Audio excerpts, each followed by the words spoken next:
အားလုံးမင်္ဂလာပါဟန်ဆယ်ဝီကန်နေကြဆိုပါတယ်ကျွန်တော်ဒီတစ်ဆက်ပြီးတော့မှာတော့ခမွန်တာဘေးရဲ့အစိုးအမဖြစ်ပါတယ်ဇလန်ရဲ့အစမှာတော့ဂျပန်နိုင်ငံရဲ့အာကာသလက်လက်ရဲ့အဖွဲ့အနေနဲ့မတ်ဂျိုအင်္ဂါဂျိုလို့ခေါ်ကြတဲ့လေမွန်ဂျိုကြီးတစ်လုံးပုံပထမဆုံးချိန်အနေနဲ့အောင်မြင်မြင်ချချနိုင်ခဲ့ကြပါတယ်အဲ့အင်္ဂါဂျိုပေါ်မှာကုဘာရုံးပုံစံအမြင်မသိအရာတစ်ခုရှာဖွေတွေ့ရှိခဲ့ကြပြီးတော့အဲ့ကုဘာရုံးကိုလည်းပန်ဒိုရာပေါက်စ်အမြင်မသိတက်တာလို့နာမည်ပေးခဲ့ကြပါတယ်နောက်တစ်လောက်ကြာတော့ဂျပန်နိုင်ငံရဲ့အာကာသလက်လက်ရဲ့အဖွဲ့အနေနဲ့ကမ္ဘာပေါ်ပြန်လည်ရရှိလာခဲ့ပြီးတော့အဲ့ပန်ဒိုရာပေါက်စ်ကိုဂျပန်နိုင်ငံရဲ့အကြီးအကဲတွေချပြခဲ့ပါတယ်အဲ့အာကာသလက်လက်ရဲ့အဖွဲ့အနေနဲ့အင်္ဂါဂျီဝေါ်နေရလာတဲ့ဒီပန်ဒိုရာဘော့စ်ကိုဘယ်လိုမျိုးလေ့လာရမလဲဆိုတာကိုရှင်းပြနေခဲ့ပြီးတော့ပန်ဒိုရာဘော့စ်အကြောင်းသိရလို့ထင်ရတဲ့လူတစ်ယောက်ကလုံခြုံရေးတားနေကြရပဲအတင်းတို့ဝင်လာခဲ့ပြီးတော့အဲ့ပန်ဒိုရာဘော့စ်ကိုတောထိခဲ့ပါတယ်အဲ့ချိန်မှာပဲအနီရောင်လန်းလန်းနေတဲ့အတူအလွန်အမတန်ဟိုမှကြီးမားလွန်းလာတဲ့တတိုင်းသုံးခုပေါ်ထွက်လာခဲ့ပြီးတော့ဂျပန်နိုင်ငံကိုလည်းသုံးဝန်းမိတ်သွားခဲ့ပါတယ်အဲ့တတိုင်းကိုတော့ Skywall ကောင်းကင်နေရာနဲ့ခေါ်ကြပြီးတော့ဂျပန်နိုင်ငံကိုလည်းထောက်တူဆဲတူဟိုကတူဆိုပြီးတော့မြို့သုံးမြို့နဲ့ခွဲခြားပြီးတော့အချုပ်ခဲ့ပါတယ်အဲ့ချိန်နေစားပြီးနောက်တဲ့10နှစ်ဖြစ်တဲ့ခုချိန်ထိကိုပန်ဒိုရာဘော့အကြောင်းအမှမသိရသေးဘူးဆိုပြီးတော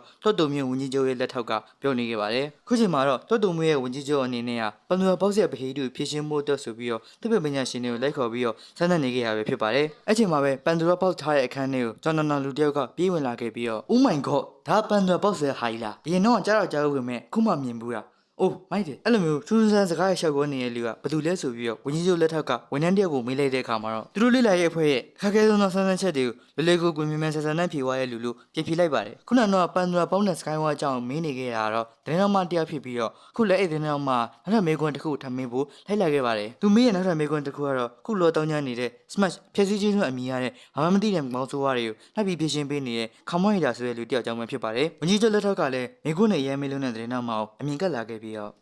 ဟုတ်တာပဲဒါဆိုရင်အဲ့ခမောရီတာဆိုတဲ့လူချောင်းဟိုတယ်မှာတညလွန်နာပြီးတော့နှစ်ကြမှာဆက်ပြောရိုင်းကောင်းမလားအဲ့လိုမျိုးလုပ်မယ်ဆိုရင်တညလုံးအချိန်ရတာမလို့ငင်းချက်တဲ့အချိန်မှာကြိုက်တယ်လို့မေးလို့ရတယ်လေမိုက်ဘူးလားအဲ့လိုမျိုးပောက်ခဲ့ရပြောခံရပြီးပြန်လာခဲ့တဲ့အချိန်မှာတော့မှောင်နေခဲ့ပြီဖြစ်ပြီးတော့အဲ့လိုမျိုးနောက်ဘူးဆန်ဆန်ဆက်ပြောနေတဲ့ဒူးဝင်ကြီးချုပ်ကိုအင်တာဗျူးခိုင်းတဲ့သူ့ရဲ့ agency ကိုလည်းပြန်ပြီးတော့ on နေခဲ့ပါတယ်သူရောချင်တာအော်ပြီးတော့အိမ်ပြန်တော့မဲ့အချိန်မှာပဲ smash နဲ့တက်မိပြီးတော့ချော်လဲသွားခဲ့ပါတယ်သူကလည်း smash တွေ့တော့မပြေးဘဲနဲ့သတင်းနောက်ပြီးသတင်းယူဖို့အတွက်ဖုန်းထုတ်ပြီးတော့တပုံရိုက်ဖို့ကြိုးစားပေမဲ့ smash ကတစ်ချက်တည်းတီးလိုက်တာမိလဲသွားပါတယ်မိလဲနေတော့ထက်တီးဖို့ကြံနေတဲ့ smash ကိုဘာမှမသိတဲ့လူတစ်ယောက်ကနောက်ကနေဆွဲလိုက်ပြီးတော့သူ့မှာပါလာတဲ့ဓာတ်နဲ့နှစ်ချက်သုံးချက်လောက်ဆင့်ခုန်လိုက်ပါတယ်အဲ့လိုမျိုးနှစ်ချက်လောက်ဆင့်ခုန်လိုက်လို့ smash ကနောက်ဆုတ်သွားတဲ့အချိန်မှာပဲသူ့ရဲ့ဓာတ်တွေကိုပလင်သေးစားလေးတစ်ခုထည့်လိုက်ပြီးတော့ခမိုက်တာဘေးရဲ့ signature finisher ဖြစ်တဲ့ Vortex Blade ကိုသုံးပြီးတော့ Rapid Tank Energy အပြည့်ဖြစ်နေတဲ့သူ့ရဲ့ဓာတ်နဲ့တစ်ချက်တည်းနဲ့ပိုင်းပေးလိုက်ပါတယ်ပြီးတော့ Arnewa ရဲ့ Smash ရဲ့ Energy ကိုသူ့ရဲ့ Plane လွတ်ထဲကိုပြောင်းပြီးတော့ထည့်လိုက်ပါတယ်နောက်နေ့မှာတော့တကွက်ခန်းတို့ထင်ရတဲ့နေရာမှာထိုင်ပြီးတော့အင်္ဂိုင်းနေတဲ့လက်ပဲမညာရှင်တယောက်ကိုမြင်ရမှာပဲဖြစ်ပါတယ်သူ့ရဲ့အိမ်မက်ထဲမှာဆိုရင်ဖန်လာဝင်တစ်ခုထဲမှာဖန်တီးစမ်းသက်ခံထားရတဲ့စမ်းသက်ခံတယောက်ကိုတွေ့ရမှာဖြစ်ပြီးတော့အဲ့ဒါကိုစမ်းသပ်နေတာကလည်းလင်းနုပုံစံအာမာနဲ့ mask တက်ထားတဲ့လူတစ်ယောက်ပဲဖြစ်ပါတယ်ခဏနေတော့လန်နိုးလာခဲ့ပြီးမှန်အောင်ကြည့်လိုက်တဲ့အခါမှာဇလန်းစာတော့ဗီဒီယိုကြောင်နဲ့ချက်ပြောနေတဲ့တိပ္ပမရှင်တယောက်ဖြစ်နေရဆိုတာကိုတွေ့ရမှာပဲဖြစ်ပါတယ်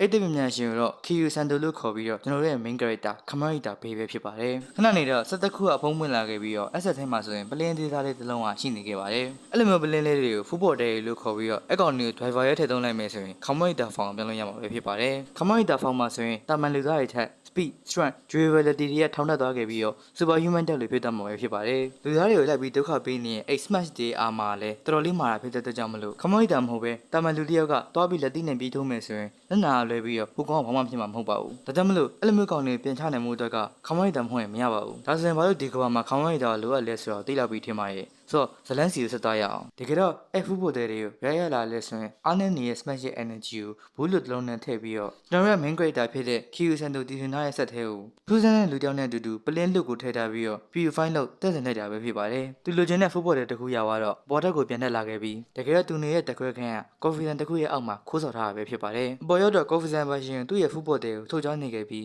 confidence version နဲ့သူကဘာလဲဆိုတော့သိနေပြီးသားပဲဖြစ်ပါတယ်တကယ်တော့ Kiyu Sando ကတော်တော်လေးတိတ်ပြမညာရှင်တရားဖြစ်ပေမဲ့တိတ်မိနေခဲ့တာဖြစ်ပြီးတော့သူ့ရဲ့အတိတ်အကြောင်းကလည်းအိမ်မက်ထဲမှာအမြဲမနေကြဖြစ်တဲ့မှန်မောင်ထဲမှာဆက်သက်ခံနေရတဲ့သူကိုယ်တိုင်နဲ့ဒင်းနုပုံစံ mask တက်ထားတဲ့ဒုတိယအကြောင်းပဲရှိပါတယ်ဒီနေ့ကပန်ဒိုရာဘုတ်ကိုဆက်သက်စစ်ဆေးရမယ်သူ့ရဲ့ပထမအဆုံးအလုပ်ဝင်မဲ့နေဖြစ်ပြီးတော့နိုင်ယူကြည့်လိုက်တော့လေ theory နဲ့ရှုချက်ခတ်နေရဆိုပေမဲ့ရှင်းနိုင်ခွဲနေဖြစ်တာမလို့အလုပ်ချိန်ကနောက်ကျနေပြီဖြစ်ပါတယ်လုပ်ချိန်နောက်ကျနေရတော့မှကြောလို့မဆုံးသေးပဲလိုင်ယွန်ဖူးပေါ်တဲ့နဲ့လှုပ်ထားတဲ့သူ့ရဲ့ဆိုင်ကယ်ကိုပါထက်ကြောပါသေးတယ်အဲ့လိုနဲ့ပဲ Kiyu Sando ဟာဆိုရင်ပန်ဒိုရာဘုတ်ကိုဆက်သက်လစ်လောက်ဖို့အတွက်ထော့တုံမျိုးရဲ့ရီဘဗီတာဆက်သက်ခန်းစီကိုဆက်သွားနေပြီဖြစ်ပါတယ်ဖက်မှာဆိုရင်လည်းလူတယောက်ကဘာမှမသိတဲ့အရာတစ်ခုစီကနေထွက်ပြေးလာခဲ့ပြီးတော့သူ့ကိုလည်းထောက်တုံမျိုးရဲ့ရဲတွေကလိုက်ဖမ်းနေအောင်လည်းတွေ့ရမှာပဲဖြစ်ပါတယ် ခီယူစန်တဲ့ဘက်မှာကျတော့သူ့ရဲ့အလုပ်ခွင်ရောက်နေခဲ့ပြီဖြစ်ပြီးပထမဆုံးရက်မှာတင်ပဲပန်ဒိုရာဘော့စ်အကြောင်းစပြီးတော့လေ့လာရတော့မှာဖြစ်ပါတယ်တော်တော်မျိုးရဲ့ဒုမျိုးတော်ဝင်အနေနဲ့ကလည်းသူတို့အနေနဲ့နောက်ဆုံးထိလေ့လာထားချက်တွေအရဒီပန်ဒိုရာဘော့စ်ထဲမှာနျူကလ িয়ার စွမ်းအင်တပ်ပုံများရဲ့စွမ်းအင်တွေရှိနေရဆိုပြီးတော့ပြောနေခဲ့ပါတယ်ခုနကတော့လှန်ကောင်းထဲမှာထွက်ပြေးနေတဲ့လူကဝရမီတယောက်ဖြစ်နေခဲ့ပြီးတော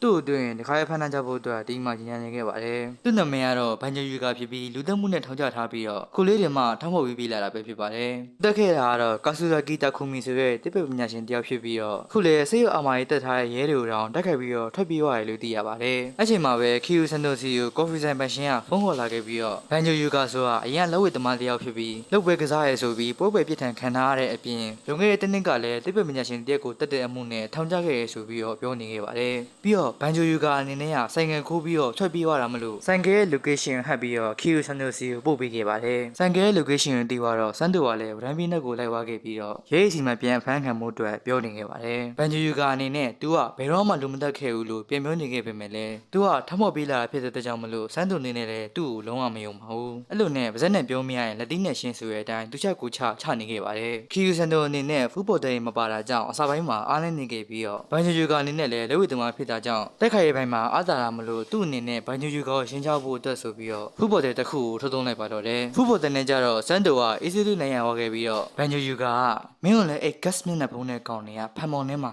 ခုလောက်ခဲ့သေးရမလားငါဒီလိုစွမ်းအားမျိုးအဲ့ gas မျက်နှာဖုံးနဲ့ကောင်းနေစီမှာတွေ့ဘူးတဲ့ gas မျက်နှာဖုံးလို့ပြောလိုက်တဲ့အခါမှာတော့စန်တိုအနေနဲ့သူ့ရဲ့အိမ်မက်ထဲမှာအဲ့ gas မျက်နှာဖုံးတဲ့လူတွေကသူ့ကိုစမ်းသပ်နေအောင်သတိရသွားခဲ့ပြီးတော့သူနဲ့ဘန်ဂျယူကာကိုအဖွဲ့အစည်းတစ်ခုတည်းရပဲစမ်းသပ်ခဲ့ရဆိုတာကိုသတိထားမိသွားခဲ့ပါတယ်ပြီးတော့ဘန်ဂျယူကာကတကယ်တမ်းကျတော့ထမ်းဖို့ပြလိုက်တာမဟုတ်ဘဲနဲ့သူ့ကိုထောင်ထဲမှာမေးစေးပေးပြီးတော့စမ်းသပ်ခန်းစီကိုခေါ်သွားခဲ့တာပဲဖြစ်ပါတယ်အဲ့စမ်းသပ်ခန်းကနေပြီးတော့ထွက်ပြေးလာခဲ့ရဖြစ်ပြီးသူ့အနေနဲ့လူလဲမတက်ခဲ့တယ်လို့ထောင်ထဲမဖောက်ခဲ့ဘူးဆိုပြီးတော့ပြောနေခဲ့ပါတယ်အဲ့ချိန်မှာပဲသူတို့နောင် smart တကောင်ပေါ်လာခဲ့ပြီးတော့ smart ဆိုတာလူကနေမိတ်ဆက်ကောင်းပြီးပြောင်းခံထားရတဲ့တဝါရီဆိုတော့ပြပြခဲ့ပါတယ်ပြီးတော့ smart ဆိုတာဘာပြောနားမလဲတဲ့အပြင်သူ့ရဲ့အာမာလည်းအယမ်းမာတာမလို့တာမန်လူကြီးတွားချမယ်ဆိုရင်ပြည့်စိတ်ကတ်တော့နာမှာမဟုတ်ပါဘူးဒါပေမဲ့ဘန်ဂျယူကာအနေနဲ့ကသူ့အနေနဲ့တက်နိုင်လောက်ပြန်ပြီးတော့ခုခံနေပြီးတော့ဘလူးပဲချက်ချသူပဲရှုံးနေပါတယ်အဲ့ချိန်မှာပဲဖနက်ကိုနီတစ်ဖက်ပြတစ်ဖက်စီးထားတဲ့ကျွန်တော်ရဲ့ main character ဖြစ်တဲ့ Kamarita Bay Kyu Santo ကရောက်လာခဲ့ပါတယ် Smash ကိုလက်သီးနဲ့ပြေးထိုးရလားဆောက်ယူပဲမင်းကဒါပေမဲ့တက်တိရတော့မစိုးပါဘူးလေအေးစေးကြည့်နေလိုက် Smash ကိုဘယ်လိုကြောင်းအောင်လဲဆိုတော့ပြမယ်အဲ့ချိန်မှာပဲ Base Driver ကိုပတ်ပြီး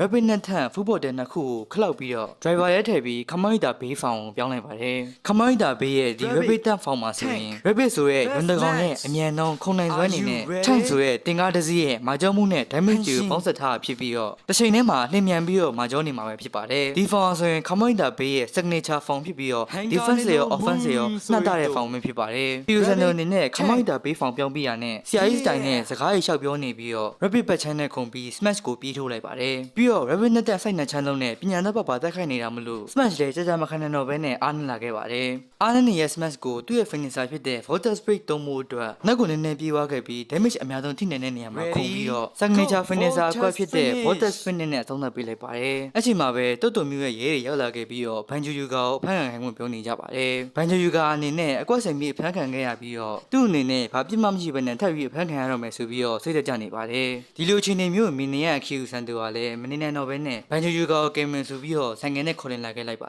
တယ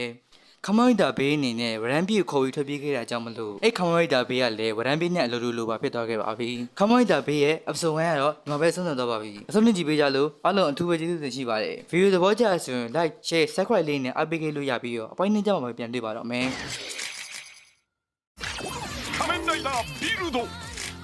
仮面ライダー指名手配されちゃったね。そいつが殺された部屋に俺を向かわせたのも霞だ。今捕まったのお前殺人犯のままだ。俺の記憶とベストマッチしちまったんだよ。